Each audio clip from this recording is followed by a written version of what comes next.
ஆத்மாவின் இயல் சச்சிதானந்தமே எனினும் அதன் ஆனந்தவியல் சுளுத்தியிலே அனுபவிக்கப்படுகிறது. பிற அவஸ்தைகளில் அதன் சச்சித்திலே பிரகாசிக்கிறது ஏன்? ஆத்மாவின் இயல் சச்சிதானந்தமே எனினும் அதன் ஆனந்தவியல், அதாவது சச்சிதானந்தம்னு நம்ம சொல்வதுண்டு.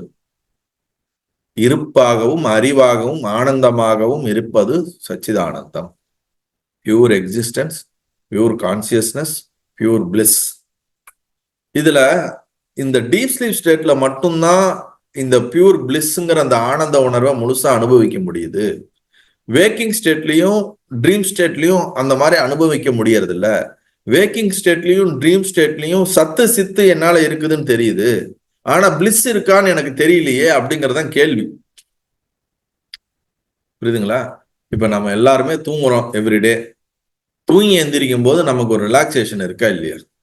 யாருக்காவது நான் கனவை விட்டுடுங்க, டீப் ஸ்லீப்பை எனக்கு பிடிக்கலன்னு சொல்ற ஒரு ஆள் கூட, ஒரு ஜீவன் கூட இருக்காது. எல்லா சிறு சிறு ஜீவராசிகளும் டீப் ஸ்லீப்புக்கு போயிட்டு வரும்போது ஃப்ரெஷ் ஆயிடுது. நம்ம நல்லா டீப் ஸ்லீப்புக்கு போயிட்டு வந்தோம்னா உடம்பு மனசு ஃப்ரெஷ் ஆயிடுது. அந்த டீப் ஸ்லீப் நமக்கு ஒரு சுகத்தை கொடுக்குது. ஆனா அங்க என் மனசு வேலை செய்யல, என் புத்தி வேலை செய்யல, என் உடம்பு வேலை செய்யல. ஆனா அந்த டீப் ஸ்லீப் ஒரு விதமான ஒரு கம்ப்ளீட் ஒரு ஒரு ஒரு சுக உணர்வாக எனக்கு இருக்குது. அப்ப இங்க என்ன சொல்லப்படுதுன்னா, அந்த சச்சிதானந்தம்னு சொல்லக்கூடிய இந்த ஆனந்த உணர்வு மேக்சிமம் எக்ஸ்பிரஸ் ஆகுறது எங்கன்னு பார்த்தா டீப் ஸ்லீப்ல தான்.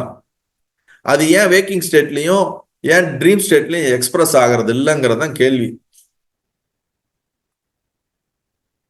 சுளுத்தியில் மன இயக்கமின்மையால் ஆத்மாவின் ஆனந்தவியல் அங்கே விளங்குகின்றது. டீப் ஸ்லீப் சுளுத்தில இந்த மைண்ட் வேலை பண்றது கிடையாது. அதனால அந்த ஆத்மாவனுடைய அந்த ஆனந்த உணர்வு அப்படியே அதுல மேக்சிமம் அதுல எக்ஸ்பிரஸ் ஆகுது. ஆனா வேக்கிங் ஸ்டேட்லயும் ட்ரீம் ஸ்டேட்லயும் இந்த மனசு இந்திரியங்கள் வேலை செய்ய ஆரம்பிக்கும் போது அது முழுவதுமாக அப்படியே வெளிப்படுவதற்கு இந்த அகங்கார உணர்வு தடையாக இருக்கிறது. அததான் சொல்றாரு.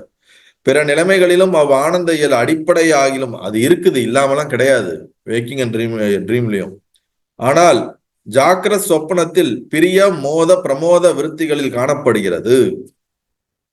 இப்ப இந்த ஜாக்கிரத் சொப்னால நமக்கு இந்த நான்ற அந்த உணர்வு மனம் வந்த உடனே இந்த நமக்கு டூ மச் தாட்ஸ் வந்துகிட்டே இருக்கு. தொடர்ந்து டூ மச் ஆன திங்கிங், டூ மச் தாட்ஸ் வந்துகிட்டே இருக்கு. ஆசைகள் நிறைய வர்றதுனால நம்மளோட யதார்த்த சொரூப இந்த ஆனந்த உணர்வு வெளிப்படுவதை இது தடுக்கின்றது. இந்த டூ மச் திங்கிங், இப்ப நீங்க தியானம் பண்ணும் போது எண்ணங்கள் குறைவாக இருந்தா ஒரு அமைதி உணர்வு நமக்கு ஃபீல் ஆகுது.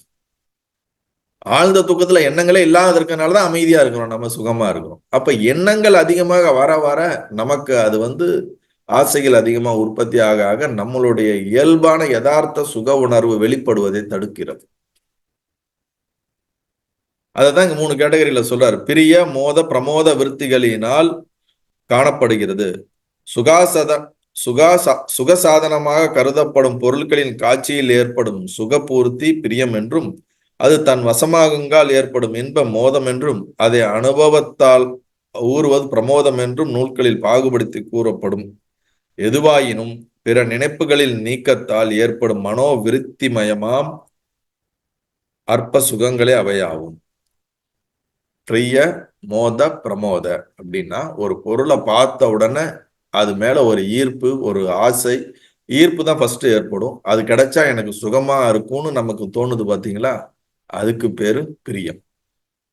மோதம்னா என்னன்னா, அந்த பொருளை நாம் அடைவதற்கு அது நம்முடைய கிடையில, இப்ப நம்ம ஒரு பொருளை ஆசைப்படுறது பிரியம். அது நம்ம கையில கிடைச்சிருச்சு, நமக்கு அது ஓன் பண்ணிட்டோம் அப்படின்னா வரக்கூடிய ஒரு சுகம் தான் மோதம். அது கிடைச்சதுக்கு அப்புறம் அதை அனுபவிக்கிறோம். அந்த அனுபவிக்கிறது வர்றதுக்கு பேர் தான் பிரமோதம்.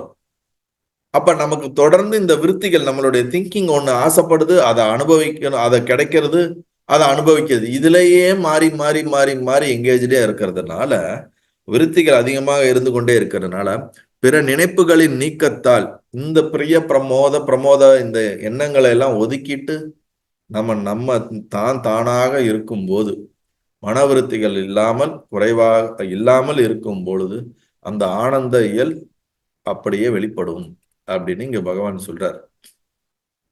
அப்ப யதார்த்த சுகத்துல சும்மா இருத்தலே சுகம் என்று சொல்வது போல, சும்மா இருத்தல்னா கை கால அப்படியே கட்டி போட்டு அப்படியே உட்காந்துக்கிட்டு இருக்கிறது கிடையாது. மனதுல விருத்திகள் இல்லாமல் இருக்கணும். சும்மா இருக்கிறேன்னு உட்காந்துட்டு மனசு பாட்டுக்கு எல்லா ஆசைகளுக்குள்ள ஓடிக்கிட்டே இருந்துச்சுன்னா அதுக்கு பேர் சும்மா இருத்தல் இல்லை.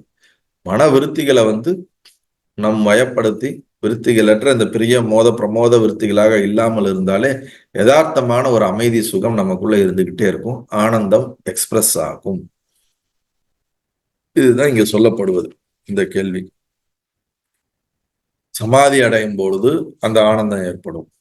ஞான தெளிவு ஏற்படும் போது அந்த ஆனந்தம் ஏற்படும். அந்த தெளிவிலே இருக்கும் பொழுது ஞானம் அந்த ஆனந்தம் வெளிப்பட்டுக்கிட்டே இருக்கும். ஒரு கிராஜுவலா ஒரு ஸ்டேபிளா இருக்கும். டீப்பா ஏதாவது மெடிடேஷன் நமக்கு பண்ணும்போது அது ஒரு எக்ஸ்ட்ரஸி நமக்குள்ள எக்ஸ்பிரஸ் ஆகும். இந்த மாதிரி நிறைய அந்தந்த நேரத்தில் நமக்கு வரும், வராமலாம் இல்லை. ஆனா இந்த நான்ற அந்த உணர்வு ரொம்ப ஸ்டேபிளா ஒரு ஒரு ஓடிக்கிட்டே இருக்கு, பரபரன்னு எங்க ஓடுறான் எதுக்கு ஓடுறானே தெரியாம ஓடிக்கிட்டே இருக்கிறதுனால அது நமக்குள்ள எக்ஸ்பிரஸ் ஆக முடியாம போயிடுது. நல்லது.